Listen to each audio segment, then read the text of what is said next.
So what's this week been like for you? I mean, it's been a lot of media attention. Do you have some, but it seems like you've had a lot of fun with it. I have. I enjoy my interactions with media. They're pretty fun. You get a lot of crazy questions, especially just like media night and these open sessions. I'm seeing a lot of people I've never seen before, from our San Francisco, 49ers reporters. And so it's a lot different. The questions you get are completely random and you have no idea what's coming. So with that in mind, I just try to, take each question and try to have fun with it. Did you expect to be such a superstar in a short period of time? No, I mean, I just try to be the same guy every single day. I just try to not make stuff up, and I just try to go out there and be the authentic George Kittle, and whatever I think that is, and that's me having a good time on the football field, and I'm occasionally clever on the mic. Has it been a challenge with a lot of outside people coming at you, and saying, you could say it, but what has a challenge been in just trying to stay the same person you are amid all this attention that your football skills are getting you? I mean, it definitely is a challenge. Lucky for me, I have a very awesome support system with my family, my wife. My dad does a great job of making sure he's like, hey, keep your head on straight. You don't need to change anything. Don't make anything up.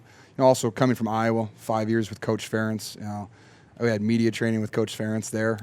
So, I mean, I know what it took, for me to get to this point. It's hard work, it's dedication, it's the love of the game. And if you take any of those three things away, I'm not going to be the player that I want to be. And so I'm just going to keep working as hard as I possibly can and show up every single day and try to put good football on tape every Sunday and then have fun off the field when I can. When I watch you on tape, George, I don't know what you enjoy more, scoring touchdowns or driving a guy 10 yards past the pile during a play. Which one is it? Well, for me, moving a man from point A to point B against his will is the greatest feeling you ever feel. That's a quote from Coach Moore, old Pittsburgh coach who coached Kirk. Ferentz worked with him. I heard that quote a lot in college. And that stays true with me. When you take I'm 240 pounds. When I take a 6'5", 300-pound defensive end, 10 yards vertical, there's not much better than that in football. Football's a physical sport. It's a violent sport. Stats and catches, that all takes care of itself. Coach Shanahan's going to scheme something up and be saucy for me. That's just how it goes. Right. But, the run game is effort. That's heart. That's love of the game. And when you take a guy and you move him, there's nothing that really, tops that for me. George, how huge was the bye week for this team from both a physical and mental standpoint? It was huge. Since our first bye week was week 4, we were playing a lot of football for a long time. But yeah, that bye week was great. I think it just gave guys an opportunity to step away real quick, refresh, rejuvenize. And I think what was great too is I think our team did a great job of handling it too. No one went out, say, hey, we have a week off, to go celebrate and do this. Everyone's like, we have a week off to prepare. And I think everyone made it, I did a great job of that. And that's all they did. We came back, that first, we had 2 practices that week, but then we got, I think, 4 days off. But that first day we came back, guys were locked in. They were so ready to go, and that was just great for us. Let a lot of guys, just come back from a little banged-up issues like that. Getting Quan back was huge for us because he's an incredible player, and he's kind of heart and soul of our defense from time to time. Him and Fred Warner, and so just getting those guys back and healthy just allowed us to play at a higher level. But from going 4-12 last year and then this season just to explode like that, at what point did it really hit you like, okay, this is different? So I think the biggest difference for the last 2 years is the last 2 years we lost so many games by like a touchdown. We weren't getting blown out by anybody. We weren't losing big. I think we lost like one big game to like Seattle by like 20 or something like that. But other than that, we were losing by like just a couple points. We're like, hey, well, why are we not winning? And I think we did such a good job this offseason. We figured out like the little things. And then, the Tampa Bay game, I think we forced 4 turnovers or something like that. We came out with a dub. That wasn't a pretty win, but right. We got it done. And then we go into Cincinnati, we won big, and then next thing we know, we're at home versus Pittsburgh. We have 5 turnovers on offense. We still found a way to win. And I think that's just what this whole season's been. It doesn't matter what the game has been. It doesn't matter how we've won. We've just found out a way to do it. We won on 3 field goals by Robbie Gould in Washington. We won in a barn burner against New Orleans. We were down 16 or 17-0 against the Cardinals with starters out, and we still found a way to win. So all this team has done is respond and, respond to adversity and win games. And when you have teams that we've won in every single way possible, we're just looking forward to playing more football at that point. What are the ways in which Jimmy Garoppolo's return has helped this team? Oh, wow. He's pretty good at football. Not bad. 25-5, I think, as a starter. Best third down conversion rate in the NFL, and I think he's the best quarterback in the fourth quarter when trailing. So, yeah, he's okay with the stats and stuff. For me, just having him, back on the field, just, his voice and his leadership skills are incredible. it started like my rookie year. His first start, we were losing, and he came over and he said something, and the entire sideline, defense, offense, coaches, our trainers, our equipment staff, everyone's head just snapped and turned and looked at him. I've never been on a team where that's happened. Other than it was like Kirk Ferentz at Iowa, like everyone listens to Kirk, but no, like Jimmy said something, and everyone turned and was like, all right, like that's how this is going to go. And then we won 5 straight with them. And all Jimmy does is he leads by example. He talks when he needs to talk, but all he does is win. And, that's all you have to do.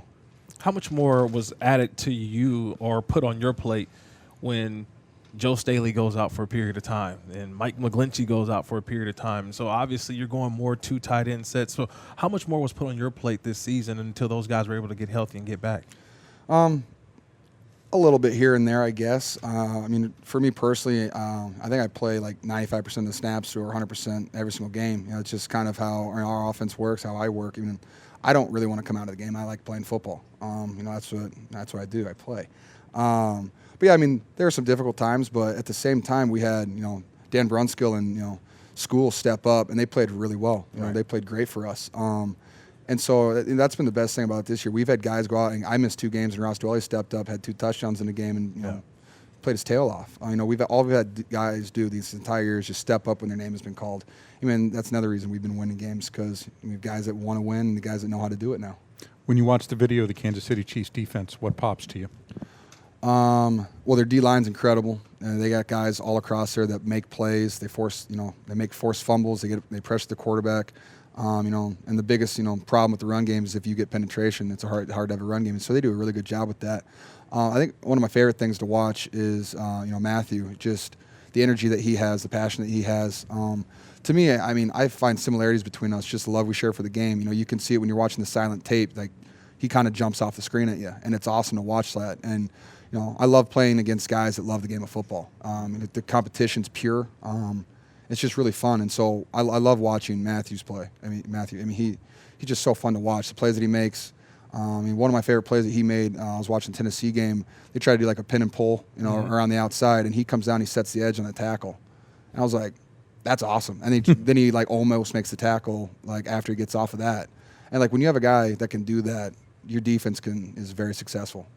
When the run game is working the way that it has, especially in these playoffs, is it feel like sharks in the water, blood in the water kind of thing, where you just attack and keep attacking, where wide receivers, they're not getting passes thrown. You had one target in the NFC Championship game. It's awesome. So it's just like you guys find ways to just run the football and impose your will.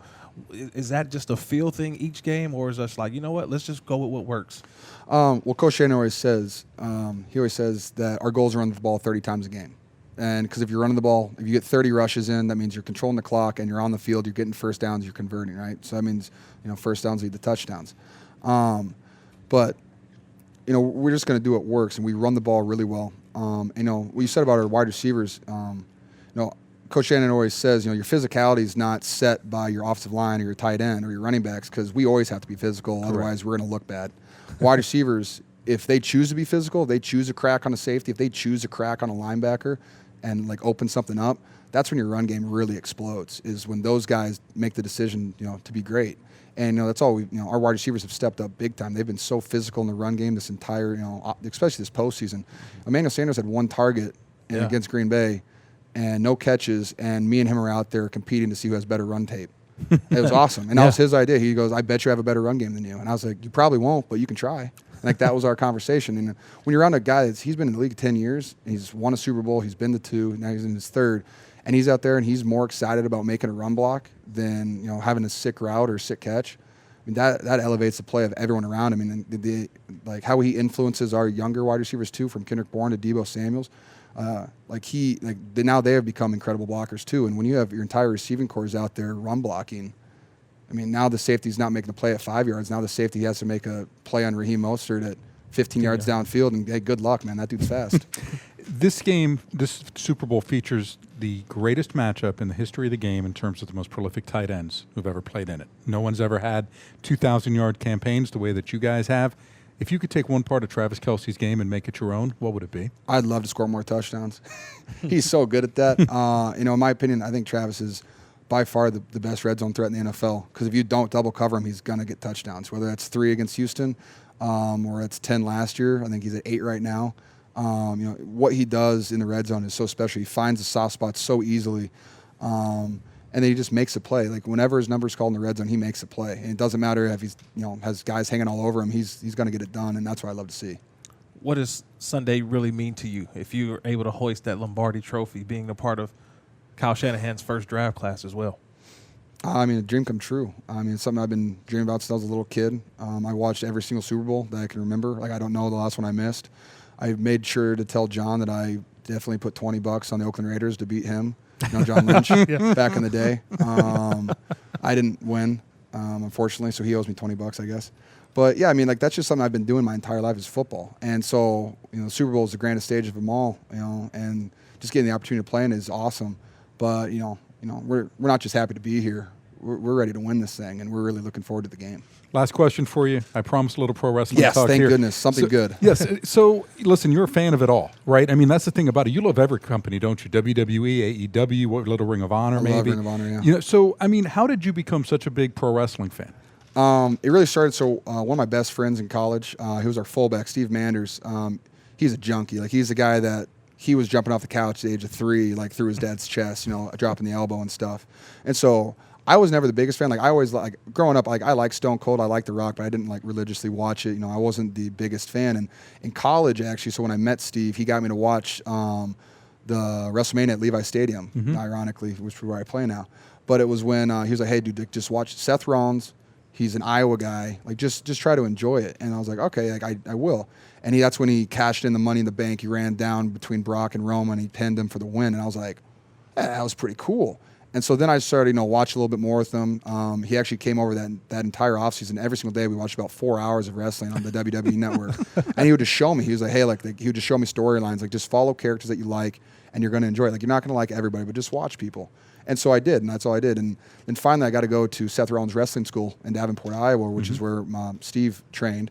And I got to meet the Seth Rollins' best friend who runs the school, and then I eventually got to meet Seth. And just listening to him talk about wrestling and his routine, everything that goes into wrestling, just really made me respect it. And then finally I got to get into a ring that same off season. So this was right after I got drafted, and the next weekend I'm in a ring dropping a Stone Cold Stunner on a random guy.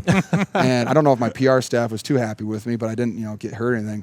But it was in that moment I was in front of probably 70 people total. We're in this little gymnasium, and I drop a Stone Cold Stunner, and the whole place lit up. And it felt like I just scored a touchdown. I was like, wow. This was, and it clicked for me. I was like, that's why people do this. That's why people drive 10 hours and they make $50 to wrestle a match, just because the thrill of it it's awesome. So that's what really clicked for me. And then on top of that, these guys are performing day in, day out, all year long, 365 days a year, and they're always in the spotlight. They're always having to perfect their craft. They're always practicing, always working out. Everything is wrestling, and it just made me respect it, because I think it correlates to football. And if you're not trying to perfect your craft, you're going to get worse at it. And when you see guys out there jumping from the top rope onto the ground, it's just so much fun to watch and to be a part of it. And I just thoroughly enjoyed it, and all the different styles. I got to watch Lucha Underground wrestling at WrestleMania 2 years ago in New Orleans. And that was awesome. That was my first experience really watching. I was like, it's so different. Just how quick it is, how fluid it is. There's so much action the whole time. There's no downtime. And then you go from that, Japanese wrestling, so much different. It's such a beautiful art form, and I just try to take it all in. I love the passion, George.